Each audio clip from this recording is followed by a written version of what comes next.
Hi everyone. कैसे हो आप लोग? आई होप आप अच्छे से पढ़ाई कर रहे होगे।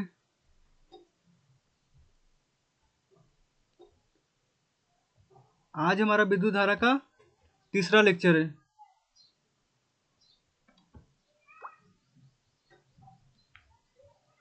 पहले दो लेक्चर में हमने क्या क्या देखा था? पहले दो लेक्चर में हमने इंट्रोडक्शन देखा था, विद्युत आवेश के बारे में देखा था, और दूसरे लेक्चर में हमने विद्युत धारा के बारे में देखा था। देखिए दिखाता हूँ।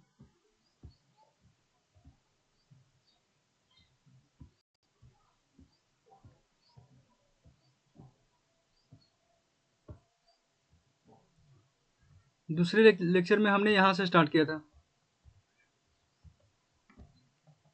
विद्युत धारा से, और आज हम पढ़ेंगे विद्युत विभव।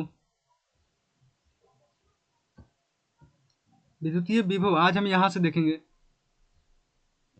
ठीक है? इलेक्ट्रिक पोटेंशियल से देखेंगे। तो आशा करता हूँ कि आप दूसरे दो लेक्चर अच्छे से पढ़ रखे होंगे और आपको अच्छे से समझ में आया होगा। अगर आप डायरेक्ट तीसरे लेक्चर पर आइएगा तो आपको समझ में नहीं आएगा, क्योंकि सब चीज सारे के सारे जो टॉपिक है एक दूसरे से रिलेटेड है। अगर आप पीछे छोड़ के आइएगा तो यहाँ से डायरेक्टली समझना आसान नहीं होगा। हाँ, अगर कोशिश कीजिएगा तो आपको समझ में आ सकता है, लेकिन ज़्यादा आपको एफर्ट मारना होगा। इसलिए मैं तो रिकमेंड करूँगा कि आप पहले दो लेक्चर देख लीजिए, उसके बाद यहाँ आइएगा तीसरे लेक्चर में, ठीक है? तो आज हम यहाँ से स्टार्ट करते हैं विद्युतीय विभव से। देखिए, विद्युतीय विभव मतलब इलेक्ट्रिक पोटेंशियल, मतलब इकाई, इसका डिफिनेशन देखिए। इकाई धन आवेश को अनंत से विद्युतीय क्षेत्र के किसी एक बिंदु तक लाने में किया गया वर्क, मतलब कार्य की मात्रा को उस बिंदु पर का विद्युतीय विभव कहते हैं। यह हमारा डिफिनेशन हो गया।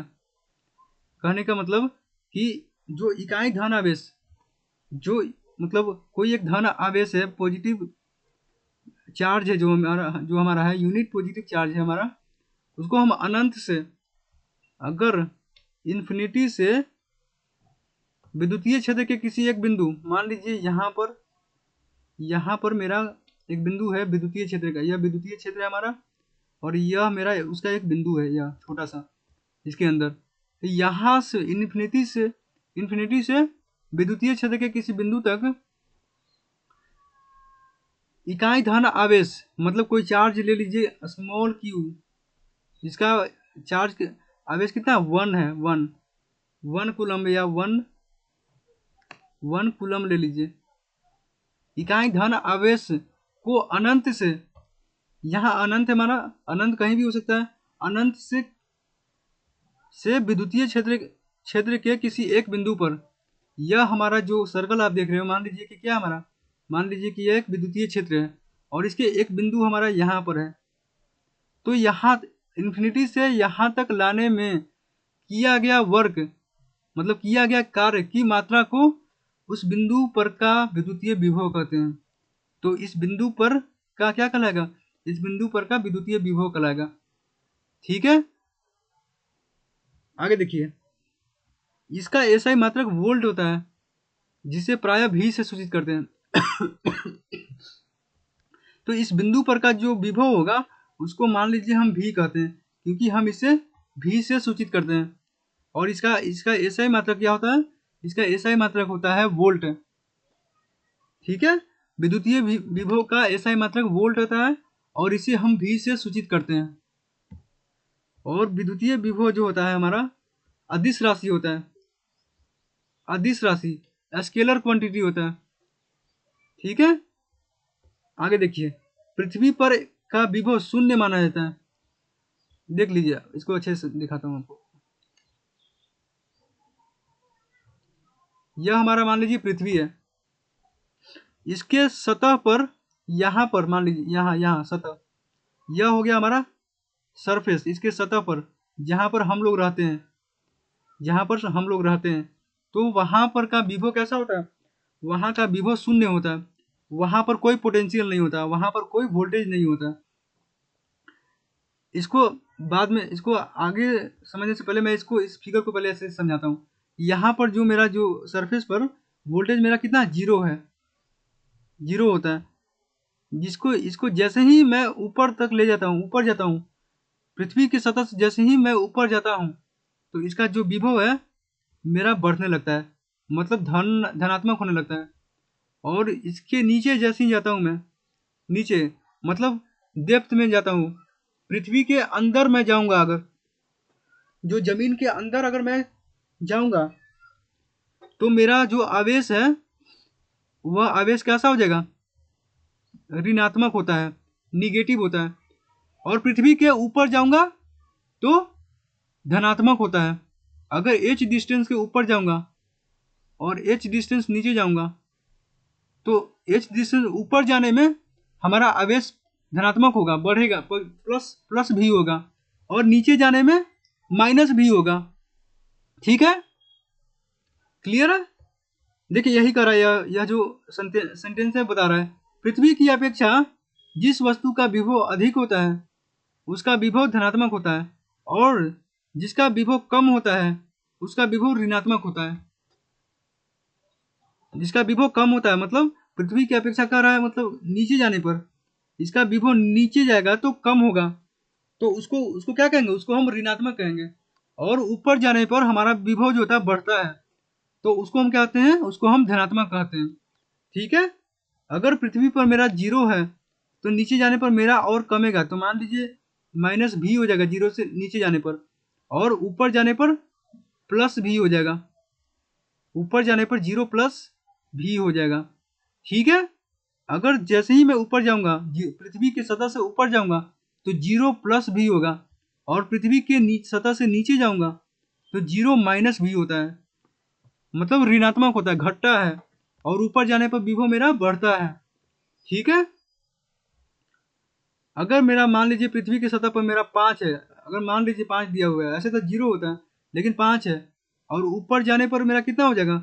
ऊपर जाने पर मेरा विभव प्लस भी हो जाएगा, और प्लस भी डिसाइड करता है कितना ऊपर जा रहे हैं, कितना, अगर ऊंचाई के हिसाब से मेरा विभव बढ़ता है। अगर एच डिस्टेंस के मान लीजिए कि मेरा भी है, तो 5 प्लस भी हो गया, और एच डिस्टेंस नीचे जाने पर, मतलब एच ऊंचाई नीचे जाने पर, तो 5 माइनस भी हो जाएगा, 5 माइनस भी होता है मेरा। ठीक है, और ऊपर जाने पर 5 प्लस भी होता है। क्लियर है? ऊपर जाने पर हमारा विभव बढ़ता है, नीचे जाने पर हमारा विभव घटता है। ठीक है, पृथ्वी की सतह पर मेरा कितना होता है? जीरो होता है। क्लियर है ना? इसको समझाने का मेरा पर्पस यही था, इस फिगर को, कि इसको दिखाना था ऋणात्मक कैसे होता है, धनात्मक क्यों होता है। ठीक है ना? विद्युतीय विभव हो गया। अब आगे देखिए, विभवांतर मतलब पोटेंशियल डिफरेंस। इसका डिफिनेशन देखिए, इकाई धन आवेश को विद्युतीय क्षेत्र के किसी एक बिंदु से दूसरे बिंदु तक ले जाने में किया गया कार्य की मात्रा को विभवांतर कहते हैं। और इससे भी हम, इसका भी ऐसा मतलब वोल्ट ही होता है।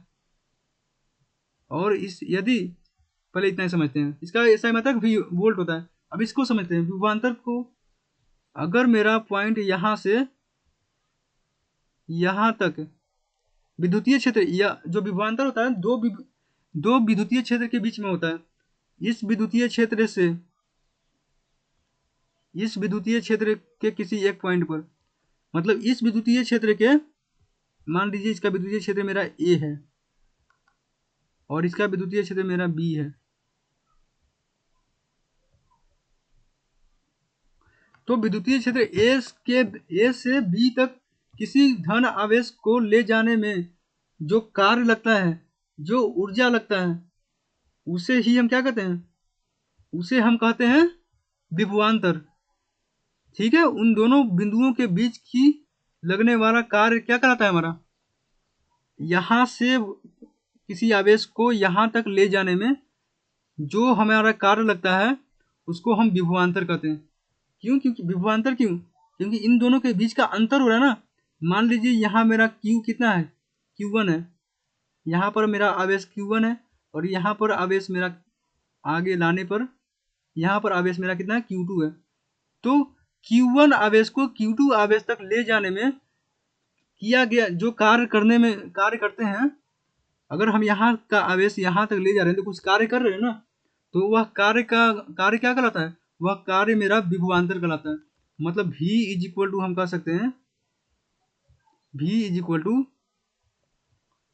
सॉरी V जो हमारा लग रहा है क्या, V हमारा Q1 और Q2 का डिफरेंस से डिसाइड होता है। ठीक है, V इज इक्वल टू यहाँ का मेरा V1, यहाँ का जो मेरा V1 है विभवांतर है, V1 माइनस V2, यहाँ का V1 माइनस यहाँ का V2 का अंतर मेरा विभवांतर कहलाता है, क्योंकि अंतर दिखा रहा है ना। ठीक है, आगे देखते हैं। और यदि Q कूलम आवेश को एक बिंदु से दूसरे बिंदु तक ले जाने में किया गया कार्य मतलब W जूल हो, तो परिभाषा से क्या होता है, परिभाषा से V is equal to W by Q होगा। ठीक है, अगर मेरा Q आवेश को किसी एक बिंदु से दूसरे बिंदु तक ले जाने में किया गया कार्य W हो, तो उसका विभवांतर क्या होगा, विभवांतर is equal to W by Q होता है। और W इज इक्वल टू, इसको हम इस तरह भेज देंगे, तो W इज इक्वल टू हमारा हो जाएगा V इंटू Q हो जाएगा। ठीक है, परिभाषा से समझ में आ गया ना। अगर Q आवेश को एक बिंदु से दूसरे बिंदु तक ले जाने में किया गया कार्य W हो तो विभवांतर कितना होगा, विभवांतर is equal to W by Q होता है। और W मतलब work is equal to VQ होता है। ठीक है, क्लियर है। यह जो है फॉर्मूला याद कर लीजिएगा। क्यों, क्योंकि न्यूमेरिकल में आपको सॉल्व करने के लिए फॉर्मूला याद होना जरूरी है, नहीं तो आप परिभाषा से भी आप फॉर्मूला अपने खुद से बना सकते हो। आपको अगर याद नहीं रखना है तो परिभाषा से आप खुद से बना सकते हैं इसको। अब देखिए, दो विभवों के बीच के अंतर को विभवांतर कहते हैं। दो विभव, तो विभव 1 और विभव दूसरा, तो विभव 1 और विभव 2 का अंतर डिफरेंस को हम क्या कहते हैं, विभवांतर कहते हैं। तो विभव 1 मतलब V1 माइनस विभव 2, तो विभव 1 माइनस विभव 2 का जो अंतर है हमारा, वह क्या कहलाता है, हमारा विभवांतर मतलब V। ठीक है, potential difference between two potential called potential difference, उसी को कह रहा है, दो विभवों के बीच के अंतर को हम विभवांतर कहते हैं। और इसका फॉर्मूला क्या होता है, W बाई Q। ठीक है, यहां तक क्लियर है ना। चलिए एक बार और इसको अच्छे से समझते हैं। विद्युतीय विभव हम कहते हैं अनंत से किसी विद्युतीय क्षेत्र तक लाने में जो किया गया कार्य होता है। और विभवांतर होता है क्या, किसी एक विद्युतीय क्षेत्र से दूसरे विद्युतीय क्षेत्र के किसी बिंदु तक लाने में किया गया कार्य। इसको अनंत से नहीं होता है, यह किसी एक विद्युतीय क्षेत्र से दूसरे विद्युतीय क्षेत्र तक लाने में जो कार्य लगता है उसको हम विभवांतर कहते हैं। और जो मेरा पहले वाला जो केस था, विद्युतीय विभव जो था वह अनंत से लाते थे। अनंत के किसी पॉइंट से हम विद्युतीय क्षेत्र के किसी पॉइंट पर लाने में जो किया गया कार्य होता है वह विद्युतीय विभव होता है। और दोनों को हम वोल्ट में मापते हैं और दोनों को हम V से सूचित करते हैं। ठीक है, पृथ्वी पर का विभव होता है हमारा 0 होता है, और पृथ्वी से ऊपर जाने पर मेरा बढ़ता है विभव, पृथ्वी से नीचे जाने पर हमारा घटता है। और विभवांतर का फॉर्मूला होता है W बाई Q। अब देखिए, 1 वोल्ट की परिभाषा, जैसे 1 एम्पियर की परिभाषा हम निकाले थे पिछले लेक्चर में। अब इस लेक्चर में हम क्योंकि विभव पढ़ रहे हैं तो वोल्ट निकालना है, वोल्ट होता है विभव का ऐसे मात्रक। तब 1 वोल्ट की परिभाषा हम देखते हैं। यदि 1 कूलम आवेश को एक बिंदु से दूसरे बिंदु तक ले जाने में किया गया कार्य 1 जूल हो, तो उन दो बिंदुओं के बीच का विभवांतर 1 वोल्ट होता है। मतलब देखिए 1 वोल्ट मतलब हमारा यह फॉर्मूला देखिए, यह V इज इक्वल टू हमारा क्या होता है, W बाई Q। अगर यह 1 वोल्ट है, 1 वोल्ट हमें निकालना है ना, तो अगर 1 कूलम आवेश, यहाँ पर अगर 1 कूलम आवेश होगा, 1 कूलम आवेश को एक बिंदु से दूसरे बिंदु तक ले जाने में किया गया कार्य हमारा अगर 1 जूल हो, तो इसका फॉर्मूला कैसे बन जाएगा, 1 volt is equal to 1 joule by 1 coulomb. वही यहाँ पर दिया हुआ है, 1 volt is equal to 1 joule बटा 1 कूलम्ब। ठीक है, 1 volt is equal to 1 joule बटा 1 कूलम्ब। और इसी को हम विभवांतर को हम वोल्ट मीटर से मापते हैं। ठीक है, क्लियर है वो 1 वोल्ट की परिभाषा। अब देखिए कुछ न्यूमेरिकल देखते हैं हम। न्यूमेरिकल से आपको फॉर्मूला अच्छे से याद होता है, इसलिए न्यूमेरिकल करते रहना चाहिए। देखिए 50 कूलम्ब आवेश को अनंत से विद्युतीय क्षेत्र के किसी एक बिंदु तक लाने में किया गया कार्य मेरा अगर इतना है 62.5 है, तो उस बिंदु पर का विभव ज्ञात कीजिए।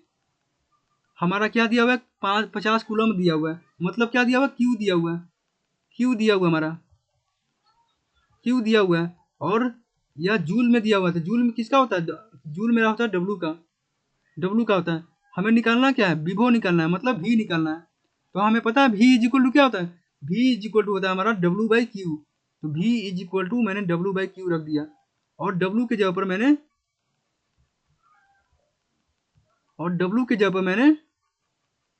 62.5 रख दिया ये वाला, और क्यू के जगह पर मैंने 50 रख दिया, क्योंकि फॉर्मूला में दिया हुआ है क्यू इज इक्वल टू हमारा दिया हुआ है 50 कूलम, और डब्ल्यू इज इक्वल टू हमारा दिया हुआ है 62.5 जूल। अब इन दोनों को डिवाइड करेंगे तो हमारा आता है विभव 1.25 आता है, 1.25 वोल्ट आता है हमारा, वोल्ट। ठीक है, यह हमारा उत्तर हो गया। यह न्यूमेरिकल समझ में आ गया। हमें निकालना क्या है, विभव, और विभव इज इक्वल टू होता है W by Q. W is equal to हमें दिया हुआ है 62.5 जूल, और क्यू दिया हुआ हमारा 50 कूलम। तो इन दोनों को मैंने रख दिया मान, और इन दोनों को डिवाइड किया, तो 1.25 मेरा आंसर आ गया, 1.25 मेरा आंसर आ गया। क्लियर है। अब देखिए आगे, अब देखिए विद्युत परिपथ, विद्युत परिपथ मतलब इलेक्ट्रिक सर्किट। मैंने विद्युतीय विभव अभी पढ़ाया हो गया, विभवांतर देख लिया। अब देखिए इस लेक्चर में विद्युतीय परिपथ मतलब इलेक्ट्रिक सर्किट।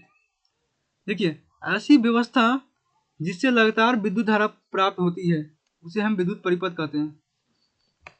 विद्युत परिपथ मतलब जिससे विद्युत धारा प्रवाहित होती है, जिस पथ से हम विद्युत धारा को प्राप्त करते हैं। जैसे तार हो गया, जो हमारे घरों में लगा होता तार, उससे ही ना हम विद्युत धारा प्राप्त करते हैं, और बल्ब को जलाते हैं, या टीवी को चलाते हैं, या कोई भी मशीन होता है उसको हम चलाते हैं, किससे होके जाता है विद्युत धारा, वह परिपथ से होके जाता है। तो उस परिपथ को हम क्या कहते हैं, उस परिपथ को हम विद्युत परिपथ कहते हैं, मतलब इलेक्ट्रिक सर्किट कहते हैं। ठीक है, विद्युत परिपथ एक रास्ता है जो विद्युतीय ऊर्जा के स्रोत मतलब सेल बैटरी डायनेमो इत्यादि से जुड़ा रहता है। यह जो विद्युत परिपथ होता है वह बैटरी से, डायनेमो से, सेल से और मशीन से, बहुत सारे चीज जो होते हैं ना उससे जुड़े होते हैं, तथा उस रास्ते में चालक तार के साथ अन्य कई विद्युतीय उपकरण जुड़ा होता है।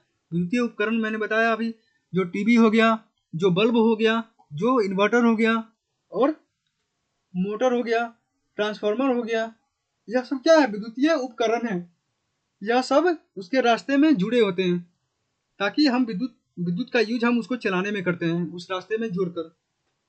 ठीक है ना, समझ में आ गया विद्युत परिपथ किसे कहते हैं। अब देखिए इस फिगर को देखिए, देखिए ये मेरा क्या है, यह सब मेरा विद्युत परिपथ है। यह सब ये जो दिख रहे हैं आप, ये सब हमारा विद्युत परिपथ है।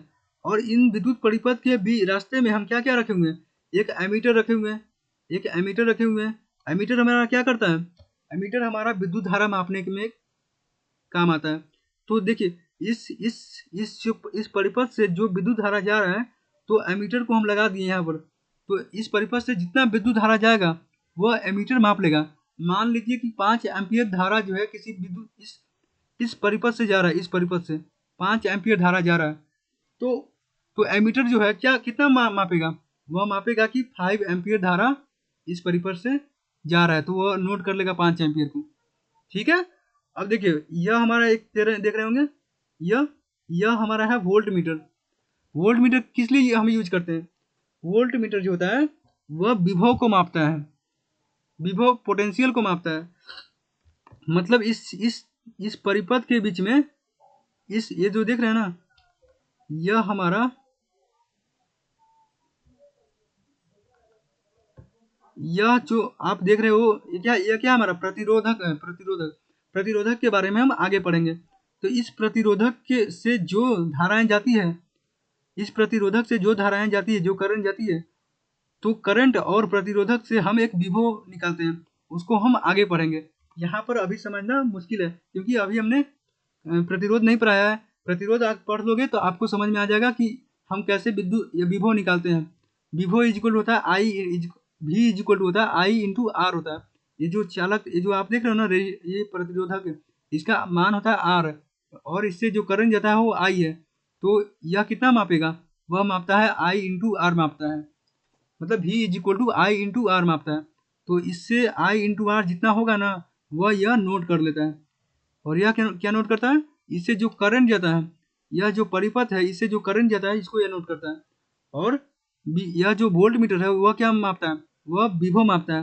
किसके किसके अंदर का, यह जो रेजिस्टेंस देख रहे हैं ना, ये जो प्रतिरोधक है, इसके अंदर जो भी जितना करंट जाता है, तो उसको जितना करंट जाएगा उसको हम प्रतिरोधक से मल्टीप्लाई करके हम विभव निकालते हैं, और उस विभव को यह वोल्ट मीटर अपने में डिनोट कर मतलब माप लेता है।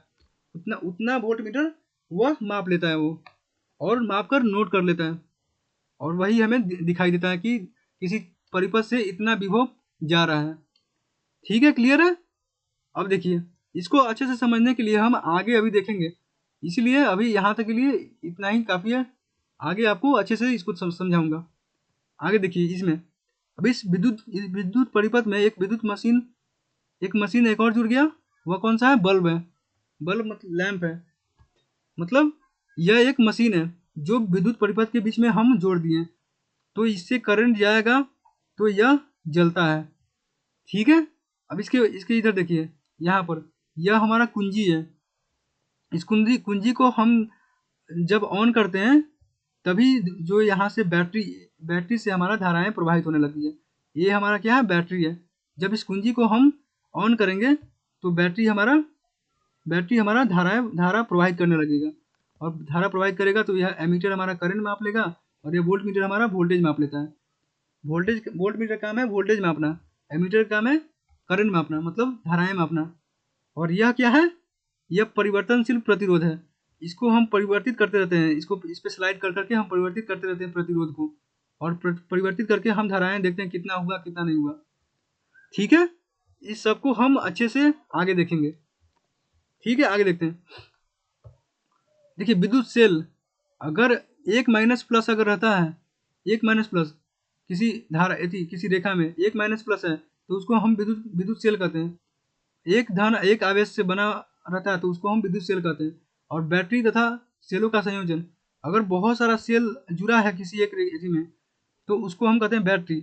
इसमें देखिए, यह हो गया, एक हो गया सेल, यह दूसरा एक सेल हो गया, एक तीसरा सेल हो गया, मतलब बहुत सारा सेल मिलके एक बैटरी बनाता है। ठीक है। और एक देखिए, खुली प्लग कुंजी, अगर यह खुला हुआ है, मतलब इसमें यह जो प्लग है खुला हुआ है, और यह एक बंद है, दूसरा जो है हमारा बंद है, बंद स्विच। एक ओपन स्विच होता है, एक बंद स्विच होता है। दूसरे ये देखिए, तार संधि, हम घरों में एक तार अगर ले जा रहे हैं यहाँ से यहाँ तक, अगर हमको इधर ले जाना है तार, तो क्या करते हैं, किसी बीच में हम जोड़ देते हैं एक तार में, तो वही एक तार से दूसरा तार को जोड़ दिया, तो उसको हम तार क्रॉसिंग कहते हैं। ठीक है। विद्युत बल्ब है, यह हमारा बल्ब है। प्रतिरोधक, इसको यह जो आप दिखाई दे रहा है ना, यह स्क्रीन पे, इसको हम प्रतिरोधक कहते हैं। रेजिस्टेंस इसका इंग्लिश में होता है, प्रतिरोधक। और यह हो गया हमारा परिवर्तनशील प्रतिरोधक, यह हमेशा परिवर्तित होते रहता है। एमीटर के बारे में बता ही दिया मैंने कि करंट मापता है, मतलब विद्युत धारा मापता है, और वोल्ट मीटर हमारा होता है वोल्टेज मापता है। ठीक है, क्लियर है। अब देखिए आगे, अब देखिए एमीटर के बारे में। एमीटर के बारे में मैंने पहले ही अच्छे से बता दिया था, अब इसको हम और अच्छे से पढ़ेंगे। देखिए परिभाषा इसका, ऐसा विद्युतीय यंत्र जिसके द्वारा विद्युत परिपथ में प्रवाहित होने वाला धारा मापी जाती है, जिसे हम एमीटर कहते हैं। ठीक है, ये तो मैंने पहले बता दिया है। और इसका देखिए संयोजन कैसे होता है, एमीटर को हम हमेशा श्रेणी क्रम में रखते हैं। इसे परिपथ में हमेशा श्रेणी क्रम में जोड़ा जाता है। श्रेणी क्रम किसे कहते हैं, अब श्रेणी क्रम मतलब एक तार मान लीजिए यहाँ से यहाँ तक जा रहा है, तो अगर मैं यहाँ पर मेरा प्रतिरोध है, तो प्रतिरोध के श्रेणी क्रम में यहाँ पर मैं एक एमीटर जोड़ देता हूँ। इस फिगर में आपको दिखाई दे रहा होगा, प्रतिरोध के श्रेणी क्रम में मतलब सामने, यहाँ नहीं कि पैरेलल का मतलब होता है यहाँ होता है ऐसे,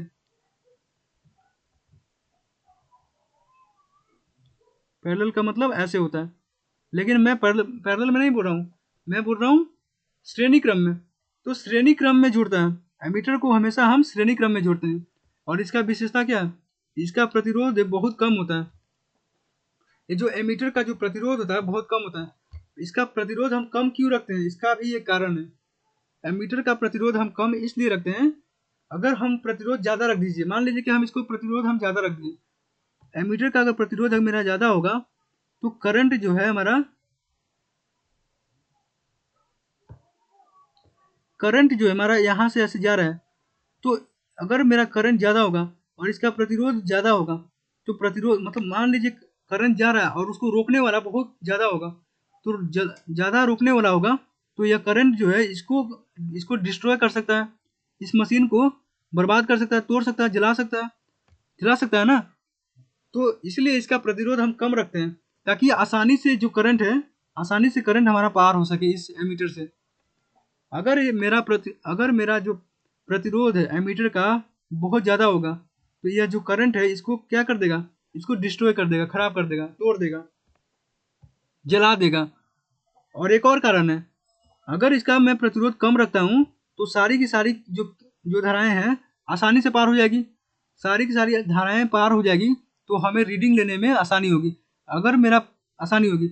लेकिन अगर मेरा प्रतिरोध अगर एमीटर का ज़्यादा रख दिए, एमीटर का प्रतिरोध अगर मेरा ज़्यादा होगा, तो अगर ज़्यादा होगा तो यह जो करंट है यह इससे पार होना नहीं चाहेगा। क्योंकि मान लीजिए, देखिए हम रास्ते पर जाते हैं, तो जिस रास्ते पर कांटे लगे होते हैं बहुत सारे, तो उस रास्ते पर हम जाना पसंद नहीं करते हैं, हमें उस रास्ते पर जाना पसंद नहीं होता, क्योंकि हमें डर लगा रहता है कि हमें कांटा चुभ सकता है, ऐसा डर लगता है ना।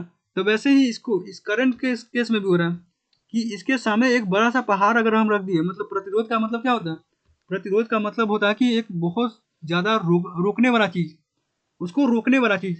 तो करंट को रोकने वाला चीज़ अगर ज़्यादा अगर हम सामने रख दिए इस रास्ते पर, इस रास्ते पर इस रास्ते पर अगर मेरा बड़ा सा पहाड़ अगर खड़ा हो गया एमीटर अगर, तो करंट क्या होगा, करंट पार ही नहीं होगा। करंट पार नहीं होगा तो हम इसको, यह जो रीडिंग कैसे लेगा एमीटर, एमीटर रीडिंग नहीं ले पाएगा। तो एमीटर को अच्छे से रीडिंग लेना है तो इसका जो प्रतिरोध है कम होना पड़ेगा, इसका जो प्रतिरोध कम होना पड़ेगा, तभी ना यहाँ से करंट इससे पार होगा। करंट इससे पार होगा तो जो एमीटर है पूरा का पूरा करंट रीड कर लेगा, नहीं तो कुछ रीड करेगा, कुछ रीड नहीं करेगा। समझ में आ गया, इसीलिए इसको हम एमीटर को कम प्रतिरोध रखा जाता है। ठीक है, क्लियर है। अब देखिए इसको श्रेणी क्रम में रखते हैं, श्रेणी क्रम में रखते हैं क्योंकि करंट जो है हमारा,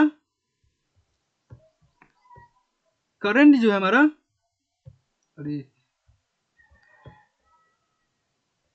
करंट मेरा इस प्रतिरोधक से जा रहा है, तो इस प्रतिरोधक से जितना करंट जाएगा, हम इस प्रतिरोधक से जितना करंट जाता है उसी को ना रीड करना होता है हमें। तो अगर मैं प्रतिरोधक के श्रेणी क्रम में नहीं रखूंगा एमीटर को, तो हमें पता कैसे चलेगा कि इस प्रतिरोधक से कितना करंट जा रहा है। ठीक है, क्लियर है। इसीलिए मैं एमीटर को श्रेणी क्रम में रखता हूँ कि करंट मान लीजिए यहाँ से ऐसे जा रहा है, इस प्रतिरोधक से जितना करंट जाएगा, तो इस प्रतिरोधक से जितना करंट जाता है उसको यह एमीटर मापने के लिए प्रतिरोधक के श्रेणी क्रम में हम एमीटर को लगा देते हैं। श्रेणी क्रम में इसलिए लगाते हैं कि करंट को आसानी से माप सके हम, जितना करंट प्रतिरोधक से जाता है उस करंट को हम एमीटर के सहारे माप सकते हैं। ठीक है, नहीं तो देखिए अगर मैं श्रेणी क्रम में नहीं रखूंगा, अगर मैं यहाँ पर एक तार यहाँ से ऐसे जा रहा है, यहाँ पर एक तार ऐसे जा रहा है, यहाँ पर मैं अगर रख दिया एमीटर को, तो करंट तो मेरा इससे जा रहा है, तो एमीटर कैसे मापेगा, एमीटर नहीं माप सकेगा। एमीटर तो श्रेणी क्रम में रहेगा तो तभी ना मापेगा, क्योंकि एमीटर का काम है करंट मापना। करंट मेरा इधर से जा रहा है, तो करंट इधर से जा रहा है, इधर से तो नहीं जा रहा है, तो कैसे मापेगा? तो एमीटर को श्रेणी क्रम में हम इसलिए रखते हैं कि प्रतिरोधक से जो करंट जाता है उसको मापना होता है। ठीक है, आगे देखते हैं। देखिए दूसरा हमारा है वोल्ट मीटर। वोल्ट मीटर का देखिए, अब ऐसा विद्युतीय यंत्र जिसके द्वारा परिपथ के किन्हीं दो बिंदुओं के बीच का विभवांतर का मापा जाता है। विभवांतर को हम मापते हैं, दो दो बिंदुओं के बीच के विभवांतर को मापते हैं। देखिए इस फिगर में, देखिए फिगर ए एवं ये बिंदु ए एवं बी के बीच में एक प्रतिरोधक हमने लगा दिया, और इस प्रतिरोधक से जो करंट हमारा जाता है, मान लीजिए करंट मेरा आई जा रहा है और इसका प्रतिरोधक मेरा आर होता है, क्योंकि यह रेजिस्टेंस है, तो रेजिस्टेंस है, तो इससे जो करंट जाता है और यह जो रेजिस्टेंस आर है, इन दोनों का मल्टीप्लाई करते हैं आई इंटू आर। तो आई इंटू आर हमारा क्या दिखाता है? आई इंटू आर हमारा दिखाता है वोल्ट मीटर, मतलब वोल्टेज दिखाता है। यह हम आगे पढ़ेंगे I is equal to R volt meter voltage की कैसे दिखाता है। तो ठीक है, तो ये जो वोल्टेज हमारा आया, इसी को हम वोल्ट मीटर में माप लेते हैं। वोल्ट मीटर का काम क्या है? वोल्टेज मापना। तो वोल्टेज मापने के लिए हम पैरेलल में लगाते हैं। ठीक है, इसका संयोजन देखिए, इसका संयोजन हम समानांतर क्रम में रखते हैं, मतलब पैरेलल में रखते हैं। क्यों? क्योंकि हमें वोल्टेज मापना है। किसके अंदर का? इसके अंदर का, प्रतिरोधक के अंदर का वोल्टेज मापना है। करंट मापना होता तो हम इसको श्रेणी क्रम में लगाते हैं, क्योंकि यहाँ पर लगाते हैं श्रेणी क्रम में, यहाँ पर, तो इससे जो करंट जाता तो वह माप लेता, क्योंकि करंट तो हमारा इससे जा रहा है ना, इस पैरेलल में थोड़ी जा रहा है, करंट हमारा इससे जा रहा है, प्रतिरोधक की ओर जा रहा है। तो इसीलिए हम एमीटर को हम श्रेणी क्रम में लगाते हैं और वोल्ट मीटर को हम समानांतर क्रम में लगाते हैं। अब देखिए, वोल्ट मीटर का प्रतिरोधक हम हाई रखते हैं। अब इसका भी एक रीजन है, हाई क्यों रखते हैं? इसका रीजन यह है कि अगर मैं इसका जो वोल्ट मीटर का प्रतिरोध है मैं हाई रखूंगा, तो जो करंट है ना, इससे ना होकर जाएगा, इससे होकर नहीं जाएगा। अभी मैंने बताया था कि अगर मैं किसी रास्ते में पहाड़ आ गया तो उस रास्ते से जाना पसंद नहीं करता है कोई। अगर मेरे रास्ते में बड़ा सा पहाड़ आ गया तो उस रास्ते से कोई जाना पसंद करेगा? नहीं जाएगा। तो वही कहने का मतलब है कि वोल्ट मीटर को इतना बड़ा रखते हैं हम कि इससे करंट जाना पसंद नहीं करता, सारा का सारा करंट इससे जाएगा। और करंट इससे जाएगा नहीं तो क्या करेगा? करंट इससे जाएगा नहीं तो वोल्ट मीटर डिस्ट्रॉय नहीं होगा। ठीक है, तो वोल्ट मीटर को बचाने के लिए हम इसका जो है प्रतिरोधक हम ज़्यादा रखते हैं। क्योंकि सारा का सारा करंट इससे निकल जाए, इससे करंट जाएगा नहीं। इससे करंट क्यों नहीं जाएगा? क्योंकि इसका जो वैल्यू है हम हाई रखते हैं। वोल्ट मीटर का वैल्यू जो है, वोल्ट मीटर का जो रेजिस्टेंस है उसका वैल्यू मैं हाई रखता हूँ। क्यों? क्योंकि सारा का सारा करंट इससे चल जाए, प्रतिरोधक से चल जाए। हमारा ये प्रतिरोधक है ना, इससे चला जाए और इससे जो करंट है बहुत कम जाएगा, तो इसको डिस्ट्रॉय नहीं कर सकता, इसलिए इसको हाई रखते हैं। ठीक है, अब देखिए धारा के प्रकार क्या होते हैं? धारा दो प्रकार के होते हैं। एक होता है दिष्ट धारा, मतलब डायरेक्ट करंट, उसको हम डीसी से डिनोट करते हैं। और दूसरा होता है प्रत्यावर्ती धारा, मतलब अल्टरनेटिंग करंट, मतलब एसी, उसको हम एसी से डिनोट करते हैं। एक हो गया मेरा डीसी, एक हो गया हमारा एसी। एसी मतलब अल्टरनेटिंग करंट और डीसी मतलब डायरेक्ट करंट। तो देखिए डिफिनेशन इसका, दिष्ट धारा मतलब जब विद्युत परिपथ में धारा हमेशा एक ही दिशा में प्रवाहित होती है तो उसे हम दिष्ट धारा कहते हैं। नाम से ही समझ में आ रहा होगा, डिस्ट मतलब एक निश्चित दिशा होता है। इसका धारा के प्रवाहित होने का एक निश्चित दिशा होता है, उसको हम कहते हैं दिष्ट धारा। तो देखिए इस फिगर में, देखिए इसमें एक ऊपर का जो फिगर है आपको दिखाई दे रहा है ना, एक निश्चित दिशा में जा रहा है धारा, ना कि ऊपर नीचे नहीं जा रहा है, एक निश्चित दिशा में जा रहा है। तो यह जो करंट है उसको हम कहते हैं डीसी, मतलब डायरेक्ट करंट, मतलब डिस्ट धारा। और दूसरा देखिए, दूसरा हमारा हो गया प्रत्यावर्ती धारा, मतलब अल्टरनेटिंग करंट, मतलब उसको शॉर्ट में कहते हैं एसी धारा, एसी करंट। जब धारा एक निश्चित समय तक एक दिशा में और उतने ही समय में विपरीत दिशा में बारी बारी से प्रवाहित होती है तो उसे हम प्रत्यावर्ती धारा कहते हैं। इसको हम फिगर से समझते हैं। जब धाराएं जब एक दिशा में एक निश्चित समय तक और दूसरी दिशा में उसी निश्चित समय तक बराबर बराबर समय में, अगर यह दिशा में अगर मान लीजिए 2 सेकंड में ऊपर रह रहा है तो 2 सेकंड मेरा नीचे भी रहेगा, ना कि 3 सेकंड नीचे रहेगा। ठीक है, निश्चित टाइम तक एक दिशा में रहेगा और निश्चित टाइम तक दूसरी दिशा में रहेगा। तो उसी को हम कहते हैं प्रत्यावर्ती धारा। मतलब इसका दिशा जो है अलग अलग है, समय के अनुसार इसका दिशा बदल रहा है। ठीक है, एक निश्चित समय में मेरा जो पहले इधर है, फिर निश्चित समय में मेरा नीचे आ गया, तो इसी को हम कहते हैं प्रत्यावर्ती धारा। कहने का मतलब जब धारा एक निश्चित समय तक एक दिशा में और उतने ही समय तक विपरीत दिशा में बारी बारी से प्रवाहित होती है तो उसे हम परावर्ती धारा कहते हैं। क्लियर है? डिस्ट धारा, प्रत्यावर्ती धारा, क्लियर है यहां तक? ठीक है, आगे देखते हैं। ठीक है, इसको शायद हम अगले लेक्चर में देखते हैं। नहीं, इसको करा ही देता हूँ, ज़्यादा नहीं है। देखिए, पदार्थों का वर्गीकरण, मतलब classification of material. Classification of material, विद्युत आवेश के प्रवाह के आधार पर पदार्थों को 4 भागों में बांटा गया है। विद्युत आवेश के प्रवाह के आधार पर पदार्थों को 4 भागों में बांटा गया है। पहला पदार्थ कौन सा है? चालक। चालक मतलब कंडक्टर। इसका डिफिनेशन देखिए, ऐसा पदार्थ जिससे होकर विद्युत आवेश आसानी से प्रवाहित होते हैं। मतलब वैसा पदार्थ जिससे विद्युत आवेश जो है आसानी से प्रवाहित हो जाता है। यह मान लीजिए मेरा चालक है, इससे आसानी से पार हो जाए, जो मेरा करंट है इससे मेरा आसानी से पार हो जाए, इसको रोकने वाला कोई ना हो, तो इसे हम चालक कहते हैं। इनमें मुक्त इलेक्ट्रॉनों की संख्या बहुत अधिक होती है।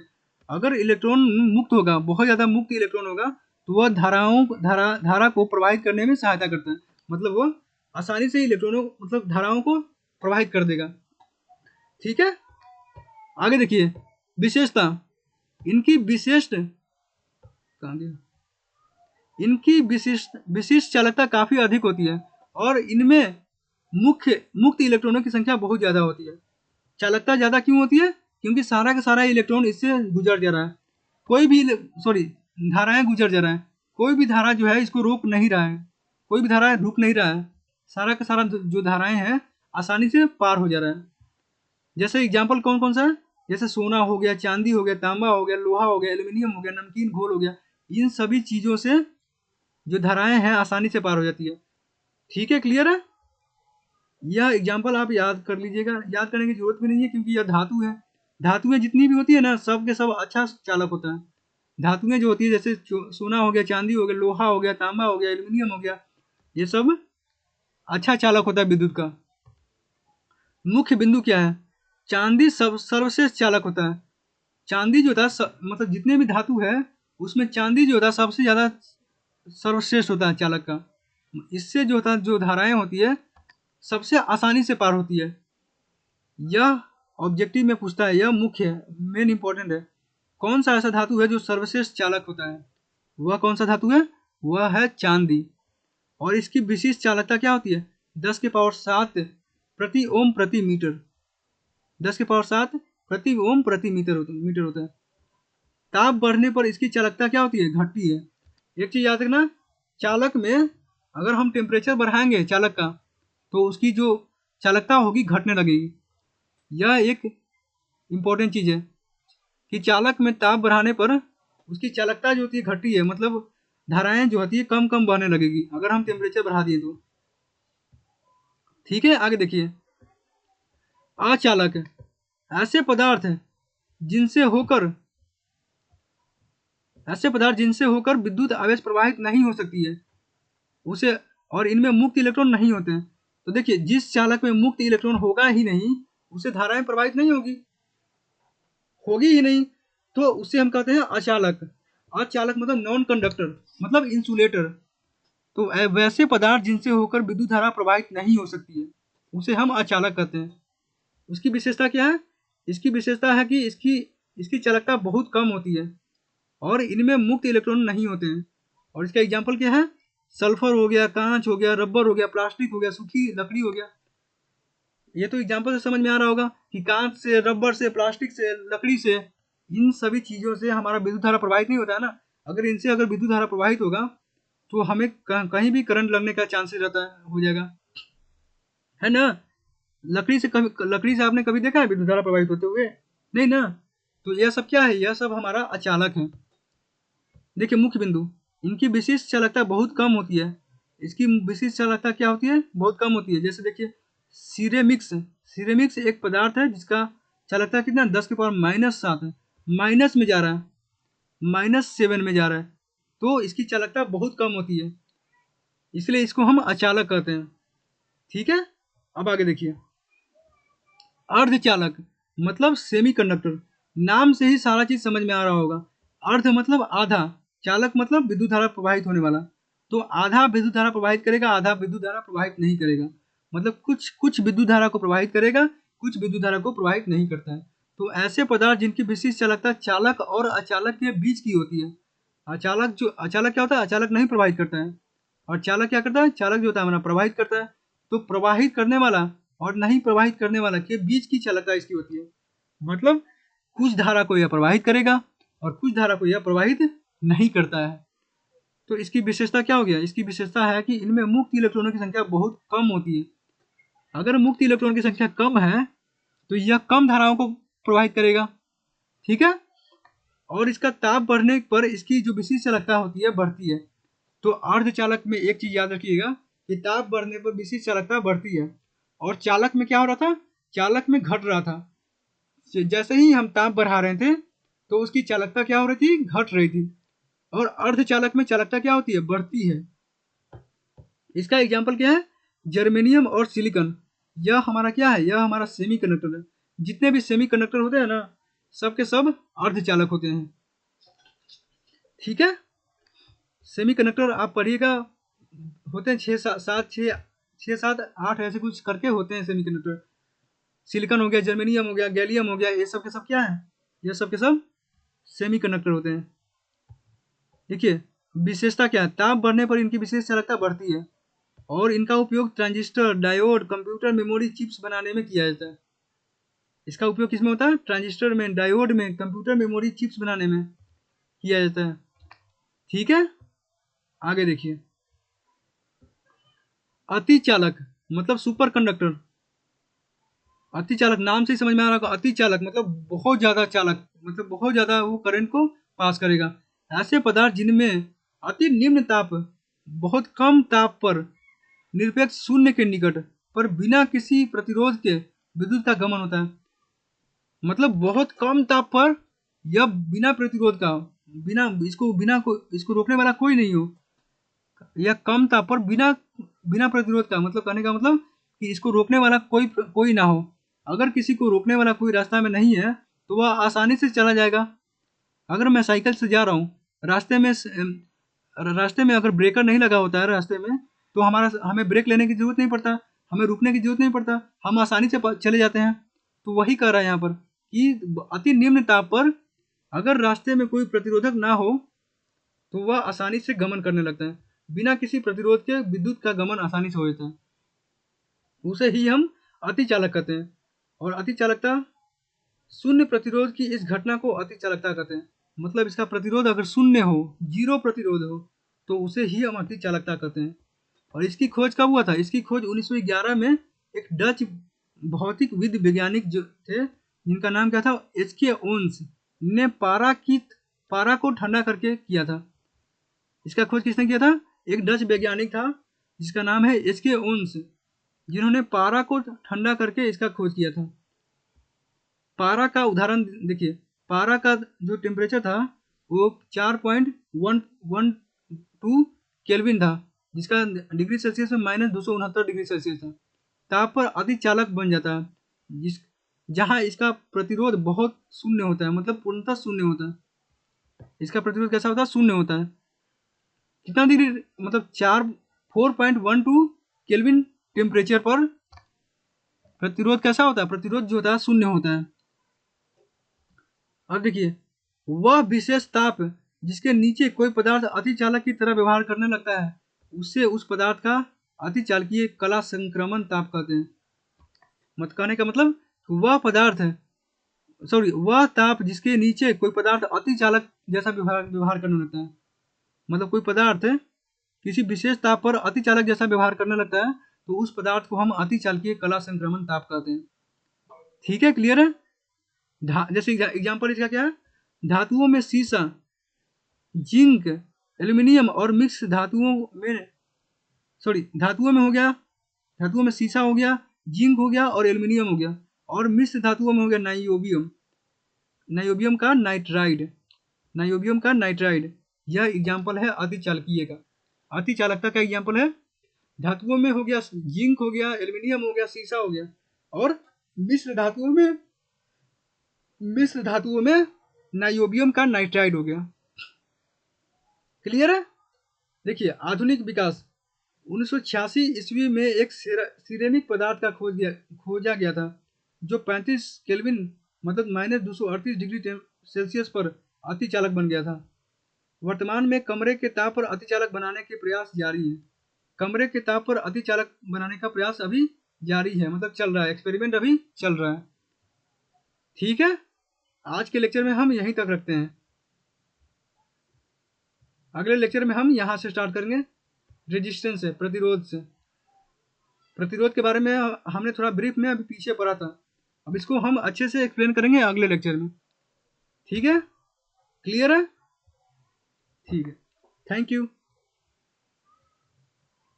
अगर आपको नोट्स चाहिए तो आप व्हाट्सअप लिंक पे, व्हाट्सअप कम्युनिटी चैनल में आप ज्वाइन हो जाइए, आपको नोट्स मिल जाएगा। Thank you.